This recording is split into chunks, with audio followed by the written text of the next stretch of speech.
¿Qué conecta a Adolf Hitler con Margaret Thatcher y a Ho Chi Minh con Ronald Reagan? Bueno, todos eran nacionalistas y cada uno de ellos valoraba la nación y la nacionalidad como algo fundamental e importante para sus respectivas visiones políticas e ideológicas.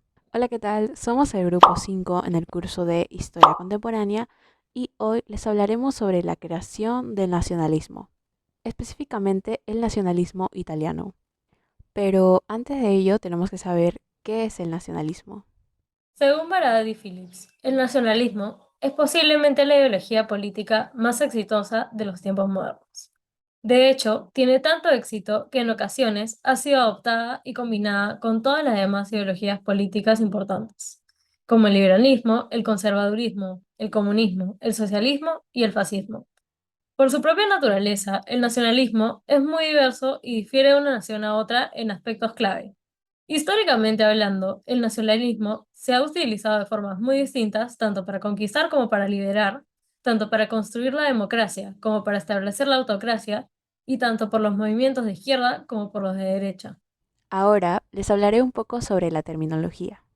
En el uso coloquial, los términos nación y Estado se utilizan a menudo como sinónimos, pero se refieren a dos conceptos políticos diferentes.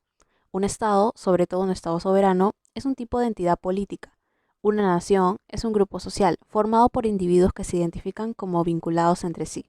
Utilizando la famosa frase acuñada por el politólogo irlandés Benedict Anderson, una nación es una comunidad imaginada.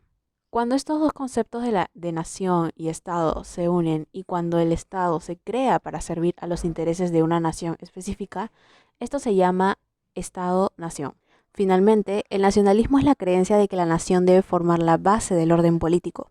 No hay que confundirlo con el patriotismo, que es un sentimiento de adhesión psicológica a un grupo o entidad nacional concreta. En consecuencia, esencialmente, todo nacionalista es un patriota, pero no todo patriota es un nacionalista. A continuación, ahora le voy a explicar de cómo se originó el nacionalismo italiano. Según Francesco Leonardi, el nacionalismo italiano tiene raíces más doctrinales que políticas. Es decir, que esto fue originado porque era necesario, ya que tenían como el propósito de tomar las posiciones que Italia estaba a punto de tomar hace 70 años y expandir sus colonias manguadas para poder competir con otras naciones europeas. Esta fue una de las premisas del movimiento del nacionalismo italiano, siendo en primer lugar una reacción de alguna desviación ideológica para luego proporcionar una estructura, procedimiento y razón existente hacia la política colonial que se inició en diferentes países. El nacionalismo como expresión ideológica, aún no completamente formada, nació en Italia como el de principio de la nacionalidad, comenzando a ganar popularidad. Aquel término es de origen intelectual y no se puede considerar que provenga de un solo país. El nacionalismo ideológico comenzó en los inicios del siglo XIX. El movimiento romántico fue fundamental para el desarrollo de este.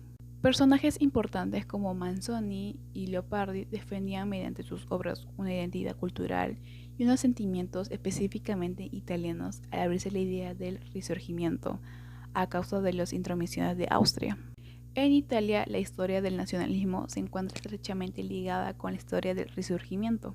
Los primeros inicios nacionalistas se produjeron después de la Revolución Francesa, cuando los italianos empezaron a tener aquel sentimiento de unificación. Por ello, esta revolución en otros aspectos fue causa de muchos daños. Sin embargo, en este caso representa un dato positivo, la estimulación en Italia del proceso unitario. Según Esperanza García Méndez, la unificación se inició en 1859 y atravesó varias fases. En este año, Kabul logró que Francia apoyara las demandas italianas frente a los austriacos a cambio de que Piamonte le cediera Saboya y Niza. El ejército franco-piamontés derrotó en Magenta y Solferino a los austriacos que entregaron Lombardía a Piamonte. En los años 1860 y 1861, el sur de Italia se vinculó a Piamonte tras la expedición de los camisas rojas de Garibaldi, que se apoderaron de Nápoles y Sicilia. Asimismo, se reunió en Turín el primer parlamento italiano y Víctor Manuel II fue proclamado rey. En 1866, Piamonte apoyó a Prusia en su guerra contra Austria y a cambio se anexionó Venecia. Y por último, en 1870 los piemonteses aprovecharon la retirada de los franceses por la guerra franco-prusiana para ocupar Roma. El Papa no reconoció esta ocupación, pero la ciudad se convirtió en la capital de Italia.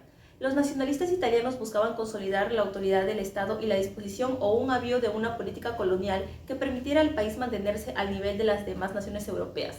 Asimismo, según Francesco Leoni, en el aspecto económico que llevó a la unificación de Italia se destaca el importante papel de la industria y los comerciantes que impulsaron y apoyaron el proceso del aspecto económico. El objetivo era crear un mercado único dotado de comunicaciones eficientes y una buena infraestructura vial que permitiera la entrada de la producción industrial al mercado. La división política y territorial de Italia supuso un importante obstáculo para el comercio, por lo que fue necesario eliminar las barreras aduaneras que impedían la exportación de mercancías desde el norte hacia el sur peninsular. Por otro lado, los industriales piamonteses encontraron que el sur, que a su vez estaba profundamente desindustrializado, era un mercado interesante para vender sus productos. Hola, ¿qué tal? Yo soy Johanna Mendoza Ventura y a continuación les voy a exponer la noticia que cogimos con mi grupo para ese trabajo parcial. El líder de los hermanos de Italia, Giorgia Meloni, se convierte en la primera ministra de extrema derecha de un país europeo desde la era de Benito Mussolini. Su trato de admiración al dictador fascista es una de las controversias que rodean a su personaje. Su polémica historia comenzó en 1996, siendo la encargada del movimiento estudiantil por el Partido de Alianza Nacional (AM). La nueva cara del MSI declaró: "Creo que Mussolini fue muy político, es decir, que todo lo que hizo lo hizo por Italia, y eso no se encuentra en los políticos que hemos tenido en los últimos 50 años", dijo en el programa de televisión francés France 3 cuando tenía 19 años. Para ese entonces habían pasado 4 años entre los radicales de derecha que comenzaron con el Movimiento Social Italiano, un grupo fundado en 1946 por simpatizantes de Mussolini, donde el partido mantiene el logotipo de los partidos de extrema derecha de la posguerra, la llama tricolor, a menudo percibida como el fuego que arde en la tumba de Mussolini. Desde ese entonces, Meloni ha estado tratando de alejarse de aquella declaración, y este año 2022, según EFE, difundió un video durante su campaña distanciándose del fascismo del dictador Benito Mussolini, aliado de Hitler en la Segunda Guerra Mundial. La derecha italiana ha relegado el fascismo a la historia desde hace décadas, condenando sin ambigüedades la privación de la democracia y las infames leyes antijudías. Y obviamente también es inequívoca nuestra condena al nazismo y al comunismo. Según la agencia, dijo esto 26 años después de su primera declaración controversial. Pero mientras trató de calmar los aliados occidentales de Italia, por ejemplo, apoyando firmemente la línea pro-ucraniana del gobierno de Draghi, aunque sus duras políticas sociales conservadoras aún siguen preocupando a muchos ciudadanos italianos. Las ideas con las que simpatiza Meloni evidencian la presencia de un nacionalismo radical transformado en neofascismo en la actualidad, al dirigir sus propuestas a una Italia más conservadora, dejando a un lado el progresismo, acercando al país a una nación de tradiciones, apelando a una familia tradicional, vale la redundancia, rechazando a una mayor presencia de las personas de la comunidad LGBT en la sociedad. También rechazando a las inmigraciones, a los inmigrantes. También rechazando a la comunidad musulmana o las creencias musulmanas, fomentando la universalidad cristiana, entre otras propuestas que fomentan a un país a dirigirse a políticas más conservadoras. Consideramos que el nacionalismo en la actualidad se ha vuelto una doctrina o ideología obsoleta o que ya no funciona debido a que une a un país en defender una idea en concreto, dejando al lado a las personas que o no son iguales a ellos o no piensan igual a ellos.